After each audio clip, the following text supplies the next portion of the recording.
भक्ति कैसे करनी चाहिए, ध्रुव जी से सीखो। कई बार हम लोग ना बड़ी बड़ी कथाएं सुनकर, कोई बड़े महापुरुष की बात सुन के ना मन में लगने लगता बस अब आज से तो हम 20 माला करेंगे, और 2-4 दिन तो खूब गोमुखी रहती, माला रहती, और 5वें 6वें दिन गोमुखी तकिया के नीचे, मोबाइल हाथ में। हाँ, इसको हमारी भाषा में कहते हैं नई नई भक्ति 9 दिन, घिसी पिटी 10 दिन। हाँ, नई नई जो भक्ति होती ना 8-9 दिन, जैसे घरवाली से पहले जब पहला ब्याह होता ना, अब पहला का सबका पहले ही होता है, कुछ लोगों का दूजा होता है, तो जब शादी होती ना तो नई नई लुगाई चंद्रमुखी लगती है, लेकिन 2-3 साल बाद वो भद्रमुखी लगने लगती है। लेकिन जहां 7-8 साल गुजरे और पंजा पप्पू होवे तो वो ज्वालामुखी नजर आती है। हाँ, तो भक्ति में खैर की बात अलग है, पर बहुत ऐसे लोग हैं जिनका भजन नित्य बढ़ता है, ऐसे भी भगत हैं। पर ऐसे भी भगत हैं कि जो लोगों को देखकर, गुरुजी की कथा बता सुनकर थोड़ा टीका वीका लगाएंगे, 4-5 दिन माला लेंगे, ओम बागेश्वराय नमः, ओम बागेश्वराय नमः, ओम बागेश्वराय नमः, फिर धीरे धीरे आज बुखार का बहाना, आज सिर दर्द का बहाना, कल नींद का बहाना, परसों साफ खत्म, पूरी भक्ति खत्म। पर नारद जी की आज्ञा मानकर ध्रुव जी ने जो भक्ति की वो सीखो। कई बार एक बात और होती, कई बार ना लोग कथा सुन के कठोर व्रत ले लेते, वो होता नहीं, फिलो में प्रण ले लेते हम ऐसा करेंगे, पर वो होता नहीं। कुछ लोग कह देते इस नवरात्रि में हम केवल निराहार रहेंगे, लौंग खा के रहेंगे, तो 3-4 दिन तो रहते हैं वो लौंग खाकर, 5वें दिन अस्पताल में ग्लूकोज का बोतल चढ़वा दें। पर नारद जी की आज्ञा मानकर ध्रुव जी ने जो भक्ति की वो सुनो। हमारे एक संत गाते थे, धीरे धीरे मोड़ तू इस मन को, इस मन को तू, इस मन को, धीरे धीरे मोड़ तू इस मन को, इस मन को तू, इस मन को। ये मन मोड़ा कुछ डर नहीं, ये मन मोड़ा कुछ डर नहीं, फिर दूर प्रभु का घर नहीं, धीरे धीरे मोड़ तू इस मन को, इस मन को तू, इस मन को। मन के बारे में कहा, मन कपटी मन पापी मन तेरा चोर, कहते आए ऋषि मुनि सब लोग। मन कपटी मन पापी मन तेरा चोर, कहते आए ऋषि मुनि सब लोग। नादान है बेईमान है, नादान है बेईमान है, वो गफलत ऐसी कर नहीं, पर दूर प्रभु का घर नहीं, धीरे धीरे मोड़ तू इस मन को, इस मन को तू, इस मन को, धीरे धीरे मोड़ तू इस मन को, इस मन को तू, इस मन को। नारद जी की आज्ञा पाकर ध्रुव जी ने जो भक्ति की वो सुनो। पहले महीने में जो ध्रुव जी ने किया, त्रात्रांते तिरात्रांते कपित्थे बदरासनः, 1 महीने में 3 दिन, 3 दिन में एक बार फलाहार करते और पूरा महीना ऐसे निकाले। 1 दिन खाएंगे, 3 दिन नहीं खाएंगे, 3 दिन में 1 दिन खाएंगे, 3 दिन नहीं खाएंगे, पूरा महीना हो गया। अब लगा दूसरा महीना, दूसरे महीने में थोड़ा कठोर किया व्रत। क्या किया? द्वितीयम चा तथा मासम षष्ठे षष्ठे अर्भको दिने, दूसरे महीने में 6 दिन में एक बार, 6 दिन में एक बार। बोले क्या? बोले पत्ते जो सूख कर जमीन में गिर जाते ना वो खाते, अब फल नहीं खा रहे, पत्ते सूखे, पर 6 दिन में एक बार। अब लगा तीसरा महीना, नियम और कठोर कर दिया, अब पत्ते भी नहीं खाएंगे।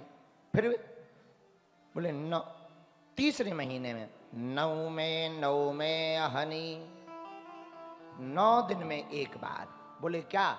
यमुना जी का जल भर पिएंगे, अब पत्ते भी नहीं खाएंगे। पूरा महीना ऐसे निकाल दिया तीसरा। अब लगा चौथा महीना।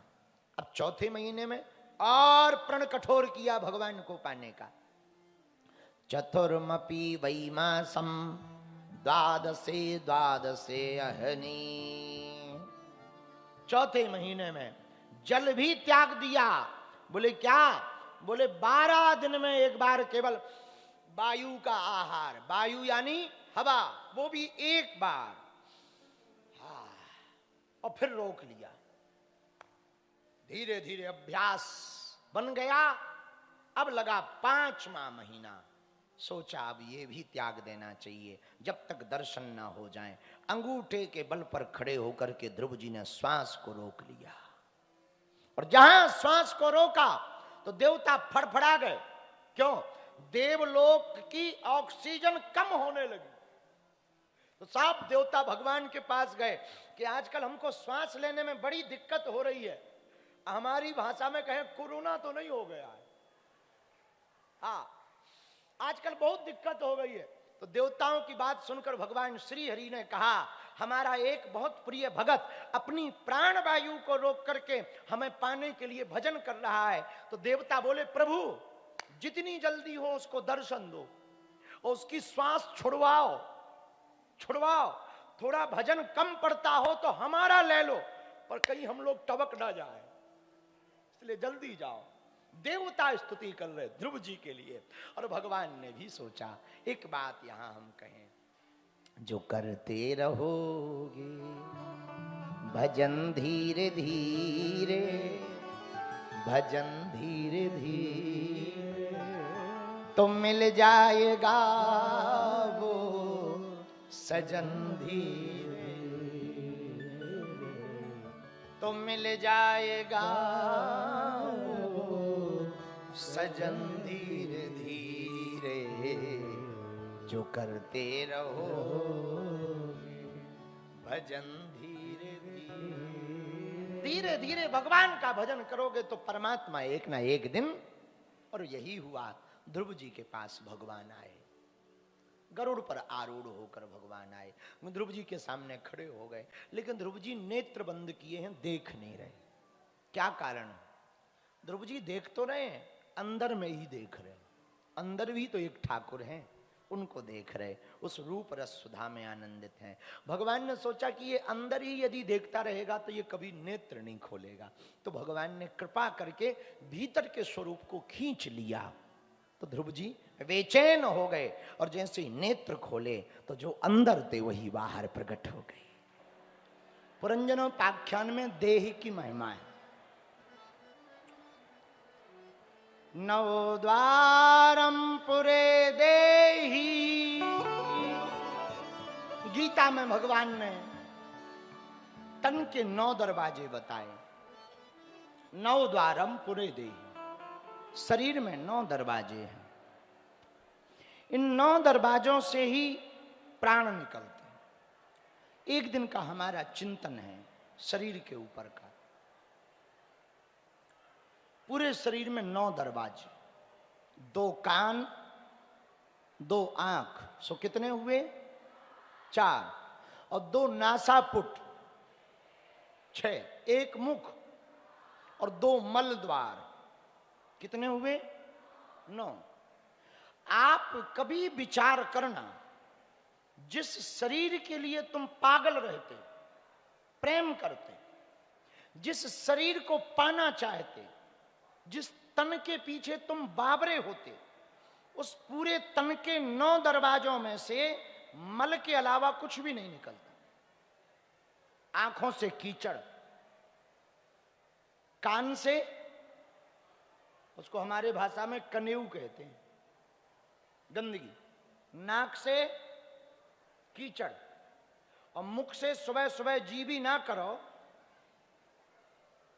और कभी ना कभी तो तुमने ऐसा किया होगा कि जी भी ना करके हवा निकालकर सूंघी होगी। हाँ, कभी कभी जी भी ना करके कितनी सुगंध आती है। आती है? बोलो, आती है क्या सुगंध? दुर्गंध आती है, बदबू। 20-25 दिन दांत साफ ना करें, क्या होगा? बगल में कोई बैठे, क्या तो यही कहेंगे। तो 2 कान, उसमें भी मल, 2 आंखें, उसमें भी मल, नासिका, उसमें भी मल, मुख, उसमें भी मल, दुर्गंध। मल द्वार में तो मल है ही है, लेकिन विचित्रता देखो, हम इस मल के द्वारों को पाने के लिए या मल के इस तन के पीछे ही पागल। विचित्रता देखो तुम, मल के पीछे, मतलब तुम्हारा जो प्रेम है तन वाला, वो मल का प्रेम। और हम एक बात मेरे पागलों कहना चाहें, जगत के लोगों से प्रेम क्यों नहीं करना चाहिए? हम इसलिए नहीं कहते कि प्रेम बेकार है, नहीं। जगत के लोगों से तुम्हारा स्त्री से या स्त्री का किसी पुरुष से प्रेम होगा तो मल से ही प्रेम होगा, पर परमात्मा से प्रेम होगा वो निर्मल प्रेम होगा। निर्मल प्रेम। एक सुबह हमने इस पे बहुत चिंतन किया। किसी सुबह, अब ये घटना हमारे साथ क्यों घटी हमें पता नहीं, पर विचित्र घटना हुई। ठीक 2 साल पहले एक जगह जाना था हमें, तो सुबह सुबह 5 बजे हम नहा करके बैठे थे, लेकिन धोखे से उस दिन हम ब्रश करना भूल गए। जल्दी थी, फ्लाइट पकड़नी थी यहां से ग्वालियर से, और ग्वालियर यहां से दूर था, तो सुबह सुबह नहाना जल्दी था, तो सीधे उठे और नहाए, क्योंकि 3 बजे सोए थे, 5 बजे नहाए। तो ब्रश करना हम भूल गए, इसमें लगे रहे कि अभी सोए ही क्या ज्यादा। और जब ब्रश करना, दातुन ब्रश करना भूले, तो जब बैठे तो पता लगा कि अभी गाड़ी देरी में है और अभी 30 मिनट हमारे पास हैं। तो हम ब्रश करना भूले, तब तक हमारे मुंह पर हाथ गया और मुंह की जो दुर्गंध है वो नाक तक आई और वो अंदर गई।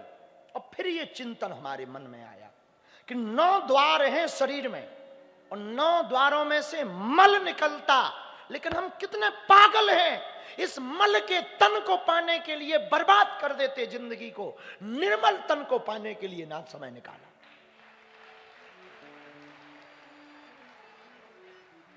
पुरंजनोपाख्यान इसी का उपासक है, भागवत का। गीता में भगवान कहते 9 द्वारम पुरे देही। पूज्य रामायणी जी गाते थे, काया कुटिया निराली। रामायणी जी गाते थे, काया कुटिया निराली जमाने भर से, अरे 9 दरवाजों वाली जमाने भर से। लेकिन एक 10वां दरवाजा है, ये, इसको ब्रह्म रंध कहते हैं। क्या कहते हैं? ब्रह्म द्वार। ये 10वां द्वार है। और जब कभी प्राण निकलेंगे तो याद रखना, इन 9 दरवाजों में से ही किसी ना एक से निकलेंगे। किसी का मल निकल जाता, पेशाब, और मर जाता।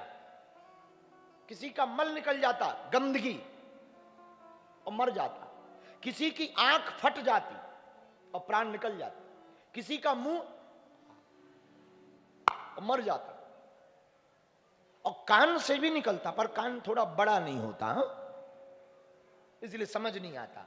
तो 9 द्वार जो शरीर के हैं, इन्हीं द्वारों में से किसी द्वार से, दरवाजे से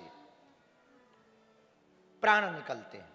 लेकिन जो योगी होता है, जो तपस्वी होता है, जो भजनानंदी होता है, जो भगवत प्राप्त होता है, उसके प्राण कभी भी 9 द्वारों से नहीं निकलते, 10वें द्वार से, ब्रह्म द्वार से निकलते हैं। हाँ, और वो निकाय, हाँ, कितनी अद्भुत बात। पूज्य बद्रीनाथ वाले महाराज जी ने कहा, वो उसके प्राण निकलते नहीं हैं, निकालता है। या बहुत दिन हो गए हैं, चल छोड़ इस शरीर को, दूसरा कपड़ा पहनेंगे, उसे ब्रह्म द्वार कहते हैं। ये ब्रह्म द्वार। पूज्य गोलोकवासी देवराहा वाले बाबा, देवराहा वाले बाबा का नाम सुना? एक बड़े अच्छे भारत के महात्मा हुए देवराहा वाले बाबा। उनके जब प्राण निकले तो सिर फटा, ब्रह्म द्वार से प्राण निकले, ब्रह्म द्वार से। इसे ब्रह्म द्वार का। अच्छा, इसका मतलब ये नहीं है कि तुम कल ही सरिया में निशाना मारो, हाँ, ये अर्थ मत समझ लेना कि हम भगवान को पा जाएंगे तो सरिया का निशाना यहाँ लगवाएं और करो, तो फिर तो पक्का है भूत ही बनोगे। हाँ, तो पूज्य रामायणी जी कहते, काया कुटिया निराली जमाने भर से, 10 दरवाजों वाली जमाने भर से। इस काया कुटी में 5 लुटेरे हैं। कितने लुटेरे हैं? 5। 5 लूटने वाले इसके अंदर रहते हैं।